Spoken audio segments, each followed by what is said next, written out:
মায়ের রান্নাঘরে সবাইকে স্বাগত। আজকে আমি আপনাদের সঙ্গে ডিমের একটা নতুন স্বাদের রেসিপি শেয়ার করব। যারা ডিম খেতে পছন্দ করেন তাদের আশা করি এই রেসিপিটা ভীষণই পছন্দ হবে। ঘরে এক এক দিন কিন্তু এরকম হয় মাছ মাংস সবজি রান্না করার মতন কিছুই থাকে না। সেদ্ধ আলু আর ডিম দিয়ে আজকে আমি আপনাদের সঙ্গে রেসিপিটা শেয়ার করব। আশা করি ভীষণ ভালো লাগবে। আমি এখানে 3টে সেদ্ধ আলু কুকারে সামান্য একটু নুন দিয়ে সেদ্ধ করে নিয়েছি। এবার একটা গ্রেটার দিয়ে আলুটাকে খুব ভালো করে একটু গ্রেট করে নেব। আপনারা চাইলে কিন্তু হাত দিয়ে কিন্তু ডলেও নিতে পারেন, কিন্তু সেটাতে কি হয় আলুতে একটু দানা দানা ভাব থেকে যায়। আমি এখানে সামান্য একটু আদা, 3-4 কোয়া রসুন আর 2টো কাঁচা লঙ্কা একটু থেতো করে নিয়েছি, আর একটা মিডিয়াম সাইজের পেঁয়াজ খুব ফাইন করে কুচি করে নিয়েছি, আর একটু ধনেপাতা নিয়েছি। আর স্বাদ মতন এখানে নুন দিয়ে দিচ্ছি। বাইন্ডিংয়ের জন্য বড় চামচে 2 চামচ বেসন এখানে দিয়ে দিচ্ছি, আর সামান্য একটু হলুদও এখানে ব্যবহার করছি। মশলা বলতে এখানে আর কিছু মশলা আমি এখানে ব্যবহার করছি না। আপনারা চাইলে কিন্তু এখানে বেসনের পরিবর্তে বেসন আর ময়দা দুটো মিশিয়েই কিন্তু এখানে ব্যবহার করতে পারেন। খুব ভালো করে একটু মিশিয়ে নিয়ে আমি এখানে দেখুন 3টে ডিম ফেটিয়ে নিয়েছি। একটা ডিমের কুসুমটা একটুখানি ঘেটে গেছে।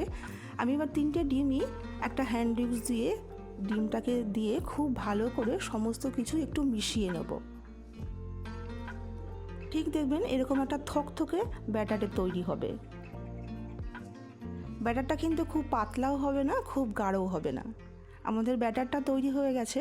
আমি এবার গ্যাসে একটা চাটু বসিয়ে দিয়েছি, আর দিয়ে দিচ্ছি 1 চামচ মতন সর্ষের তেল।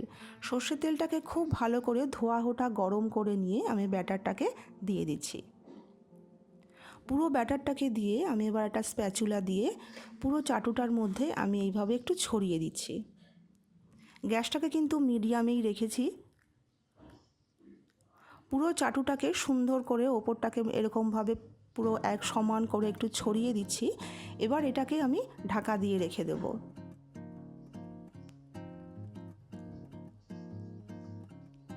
ঢাকা দিয়ে আমি গ্যাসটাকে একদম লো করে দেব। 3 থেকে 4 মিনিট একটা পিঠ হতে সময় লাগবে।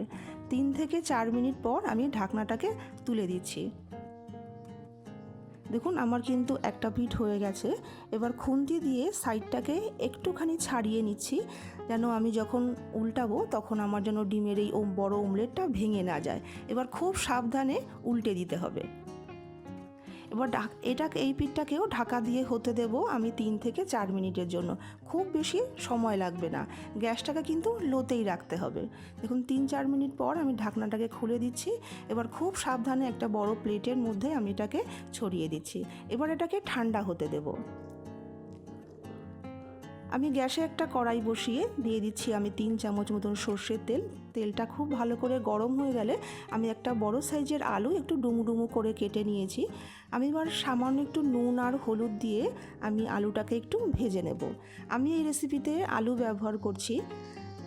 আপনারা চাইলে কিন্তু আলু ছাড়াও কিন্তু এই রেসিপিটাকে তৈরি করে নিতে পারেন। আমি 5 মিনিটের জন্য একটু ঢেকে দেব, তাতে আলুটা কিন্তু ভাজাও হয়ে যাবে আর সেদ্ধ হয়ে যাবে। 5 মিনিটের পরে আমি একটা বাটির মধ্যে আলুটাকে তুলে রেখে দিচ্ছি। ওই তেলের মধ্যেই কিছু গোটা গরম মশলা ফোড়ন দিয়ে দিচ্ছি, 4টে এলাচ, একটু দারচিনি আর 2-3টে মতো লবঙ্গ একটু নাড়াচাড়া করে নিয়ে একটা বড় সাইজের কুচনো পেঁয়াজ আমি এখানে দিয়ে দিচ্ছি। পেঁয়াজটাকে আমি খুব ফাইন করে কুচিয়ে নিয়েছি। পেঁয়াজটাকে একটু ভাজা ভাজা করে নেব, গ্যাসটাকে মিডিয়ামে রেখেই। এখানে একটা বড় সাইজের টমেটো, 1 ইঞ্চি আদা, 3-4টে রসুন আর 2টো কাঁচা লঙ্কা এখানে আমি বেটে রেখেছি মিক্সিতে। খুব সুন্দর করে বেটে রেখেছি। এবার ওই মশলাটাকেও আমি এখানে দিয়ে দিচ্ছি। গ্যাসটাকে মিডিয়ামে রেখে খুব ভালো করে আমি মশলাটাকে কষিয়ে নেব, যতক্ষণ না আদা, টমেটো, কাঁচা লঙ্কার একটা কাঁচা গন্ধ সেটা চলে যায়।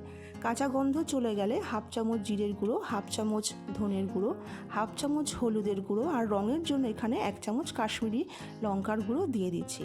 এবার অল্প একটুখানি জল দিয়ে আমি মশলাটাকে খুব ভালো করে এখানে কষিয়ে নেব। আমি এখানে ঝালের জন্য কাঁচা লঙ্কা ব্যবহার করেছি আর রঙের জন্য কাশ্মীরি গুঁড়ো লঙ্কা ব্যবহার করেছি। খুব ভালো করে মশলাটাকে কষানো হয়ে গেলে যখন এরকম শুকনো শুকনো হয়ে আসবে, তেলটা রিলিজ হয়ে আসবে, তখন ভেজে রাখা আলুটাকে দিয়ে দিচ্ছি। এবার আলুটাকে দিয়েও একটু মিনিট খানেক একটু কষিয়ে নিতে হবে। কষিয়ে নিয়ে এখানে পরিমাণ মতন জল দিয়ে দিচ্ছি। জলটা কিন্তু একটু উষ্ণ গরম করে নিতে হবে, ঠান্ডা জল কিন্তু এখানে দিলে রান্নার স্বাদটা নষ্ট হয়ে যাবে। উষ্ণ গরম জল দিয়ে আমি ঝোলটাকে এবারে একটু ফুটতে দেবো। ঝোলের পরিমাণটা একটু বেশি দিতে হবে। সামান্য একটু নুন আর সামান্য একটু চিনি দিয়ে দিচ্ছি। এবার এটাকে ফুটতে দেব। ঢাকা দিয়ে দিচ্ছি।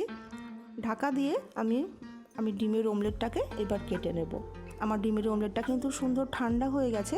এবার ছুরি দিয়ে আমি এটাকে চৌকো চৌকো করে কেটে নেব। এটাকে কিন্তু ঠান্ডা করেই তবে কিন্তু কাটতে হবে। আপনারা যদি গরম অবস্থায় কাটতে যান তাহলে কিন্তু অমলেটটা পুরো ভেঙে যাবে। কাটতে তো পারবেনই না, উল্টো করে ভেঙে যাবে। আমি এটাকে চৌকো শেপ দিয়ে কেটে নিচ্ছি। আপনাদের পছন্দ মতন ছোট বড় যে কোনো শেপেই আপনারা কেটে নিতে পারবেন। একটু মোটা করে কিন্তু এটাকে কেটে নিতে হবে। এটা একটু মোটা করে তৈরি করতে হবে, নাহলে ঝোলে দেওয়ার পরে এটা কিন্তু একদম ঝোলের মধ্যে গলে যাবে। দেখুন ঠিক এরকম মোটা করে তৈরি করতে হবে। 5-7 মিনিট বাদ আমি ঢাকনাটাকে খুলে দিচ্ছি। আমি চেক করে নিচ্ছি একটু আলুটা সেদ্ধ হয়েছে কিনা। দেখুন আলুটা সুসেদ্ধ হয়ে গেছে। এবার আমি ডিমের অমলেটগুলোকে দিয়ে দিচ্ছি। ডিমের অমলেটটাকে দিয়ে কিন্তু খুব বেশি ফোটানো যাবে না, 3 থেকে 4 মিনিট একটু ফুটালেই আমাদের রান্না কমপ্লিট হয়ে যাবে। একটু ফুটতে দেব। অমলেটগুলো পুরো ঝোলের মধ্যে আমি চুবিয়ে দিচ্ছি যেন পুরো ঝোলের স্বাদটা অমলেটের মধ্যে চলে যায়। দেখুন এটা অমলেটটা ঝোলের মধ্যে ফুলে গিয়ে এটা কত বড় হয়ে গেছে দেখুন। আমি আগেই বলেছিলাম যে নতুন স্বাদের একটা রেসিপি আপনাদের সঙ্গে শেয়ার করব। দেখুন কত সুন্দর এটা কিন্তু ফুলে গেছে। এবার সামান্য একটু গরম মশলা দিয়ে আমি ঢাকা দিয়ে রেখে দিচ্ছি। গ্যাসটাকে অফ করে দিয়েছি। 5 মিনিট একটু স্ট্যান্ডিং টাইমে রেখে গরম গরম এটাকে পরিবেশন করব। এটা ভাত বা রুটি হোক, ডিনার বা লাঞ্চে যে কোনো দিন কিন্তু এটাকে তৈরি করে নিতে পারেন। আশা করি বন্ধুরা ভালো লাগলে একটা লাইক করে দেবেন। আর পরবর্তী ভিডিও দেখার জন্য প্লিজ আমার চ্যানেলটাকে সাবস্ক্রাইব করে আমার পাশে থাকবেন। আজকে এইটুকুই, নমস্কার।